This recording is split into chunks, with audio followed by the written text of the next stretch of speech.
In this video, we're diving into the second part of Sam Seder's engaging appearance on the Patrick Bet David podcast. The conversation is both enlightening and entertaining, with some of Patrick's arguments giving a few laughs. Join me as we explore the highlights and share our thoughts on this debate. If somebody overpays for a product, that person's either got to be fired or they're an overspender or a terrible negotiator. But it's one of the three, right? Okay, so you feel money going to the government we do more good with, or money staying in the free market for people to produce more value? Where do you feel values produce more? Well, I'm not. I'm not sure I fully get what you're saying, but let me put it in this way.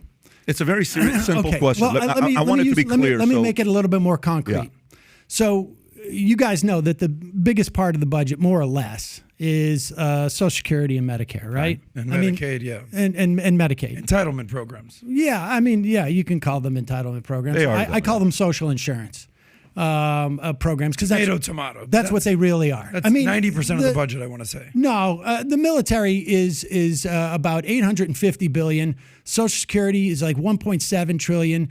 I think Medicare is probably close to like $700 billion. It's about 60%. And then there's other. But more. It's a high number. It's a big number. You're right. It's a high number. You'll find that it's. I think our annual budget is somewhere around like $2.7 trillion. Sam is correct. It's nowhere near 90% of the budget. You would think that the people arguing against having Social Security and healthcare programs would at least understand the numbers, but apparently not. Let's watch while Patrick and his crew argue against helping old people.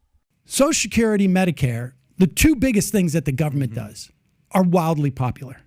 Medicare, you come from the insurance business, you probably know this. To administer health insurance, there's like 13-15% cost in the administration of that health insurance. For Medicare, 3%. Far more efficient. And copays are less. I mean, and the whatever you want to call it, consumer satisfaction. I don't like to think of citizens as consumers, but the satisfaction's huge, through the roof, particularly when people use it. It's people appreciate it who don't use it. You know, if I got my parents, they're on Medicare, I'm pretty psyched about it because I don't have to take care of them. My mother's in a nursing home now. It's Medicaid that's doing that. I'm not responsible for that cost. Social Security, through the roof. In fact, I think even a majority of Republicans want to expand. But popular is not a way to qualify something. If I went out there and satisfaction. If I went to high school and I said, guys, I'm giving dime bags to everybody weed, I'd be a very popular kind of high school. So that is a wrong way to qualify. You said efficiency. Yeah. Medicare, 3% administrative costs versus 15%. That's like the kid that's running for class president who's like, every Friday we're throwing a pizza party. Well, he's going to get everybody's vote. But who's paying for the pizza party? Well, workers. In fact, I would argue that we should be actually removing the cap on Social Security taxes. They completely ignore the fact that public insurance is far more efficient than private insurance. It surprisingly turns out that when you take out a profit-hungry middleman, you save money on healthcare. These people actually believe that allowing people to make profit from sick people is the way to go. Yeah, it's not sustainable. Yes, not even close. No, it is sustainable. You think it's sustainable. No, I don't think it's sustainable. I'm looking at the Social Security Trust Fund actuarial with table. the letter when they sent you this in the Social Security letter. They're telling you if we go this way, this is going to go bankrupt. No, you're misreading it. The trust fund is going to go bankrupt. In 1981, Greenspan and Reagan expanded the trust fund. We had a surge of baby boomers. There is a trust fund that exists that is essentially like a rainy day fund. That is going to be insolvent around 2033. 2033. 10 years. You are correct. I just had this conversation this past week. However, that's not a concern. That's not a concern. It is a concern. It will cause 20% in cuts to our benefits. Okay. But that's it, period. Now, the way that we can get rid of that 20% in cuts in the Social Security Trust Fund is to do what I'm suggesting. Remove the cap so that every dollar you make, even above $160,000, is taxed by Social Security. Sam, and then your kids will be long dead before that trust fund is out. Hopefully, if I raise my kids right, my kids won't need to be supported by the government. If they don't need that social insurance, look, I mean, how can you, as an insurance guy, how can you not understand this? No, I don't sit around saying like, I hope that I don't need my fire insurance. I hope I don't. If your kids don't need Social Security, old age insurance, then you know what? But we will tax the money back. I am better for society. I am better for society if I find ways to get people off of needing any of this stuff than to rely on it more and more and more, because I'm truly hurting those who are creating commerce. Economic safety nets are incredibly important. Looking at this from Patrick's perspective, Social Security benefits provide a level of financial security that allows individuals to take risks in starting their own businesses without the fear of losing all their income in case of failure. In the next clip, Patrick gets back to his original silly question.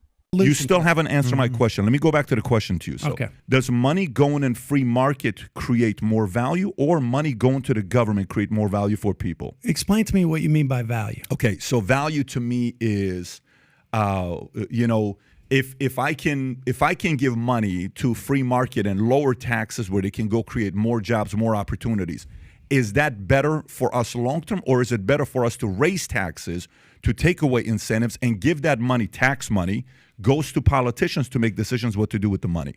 Are politicians better at making decisions on what to do with our money, or are we? I guess in a broad way, I would say if we're going to look at the biggest chunk of money in the government to make this assessment, right? $1.7 trillion, Social Security. And we can compare it to the one sort of like comparable thing in the private sector, and that's a 401k. I would have to say, just based upon the way you've set up this question, that obviously the government, because Social Security has been the single most effective program that we have in this country. It has kept 2/3 of our senior citizens out of poverty as a social insurance program. 401ks have been a disaster. They've been a disaster. Just Google right there in front of you the 401k experiment. 401k retirement saving plans have been a disaster in several key areas. For example, they have high fees, limited investment options, withdrawal penalties, too much market dependency, and a lack of guaranteed income. Sam completely destroys Patrick's argument in this next clip. You can look around at anything that doesn't involve a profit motive. Like, for instance, the post office. If we didn't have a government-run post office, do you think you could live in, the most rural parts of the country and get postal service for 42 cents or 48 cents? You can send a letter? No way. If Patrick had it his way, people would have to pay an arm and a leg to use the postal service because he thinks it should be profit-driven. If it's going to be 85% over 3 million or 85% over 4 million, I'm just basing it on what was the most successful economic era of this country. Why not do 90% over $250,000? If the numbers bear it out, I'm agnostic as to that. Again, I'm just pegging it on when we had the most success in this country in terms of our economy. I appreciate that you're pointing out the success, but right now the top marginal tax rate federally is 37, 39.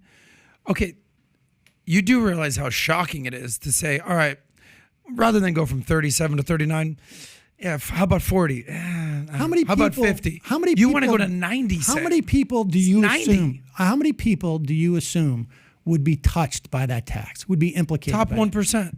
Look at this number right here. Share of total income taxes paid. Less. The top 1% in this country pay 42.3%. The bottom 50% only pay 2.3%. So 150 million people are paying nothing in taxes. The share of total income taxes paid also reflects the share of total money made. A 2019 study shows that 80% of the money generated within the United States goes to millionaires and billionaires, while the bottom 50% only gets around 2.5% of the money generated within the United States. A giant chunk of the money being made is sent directly into the pockets of those who are already rich.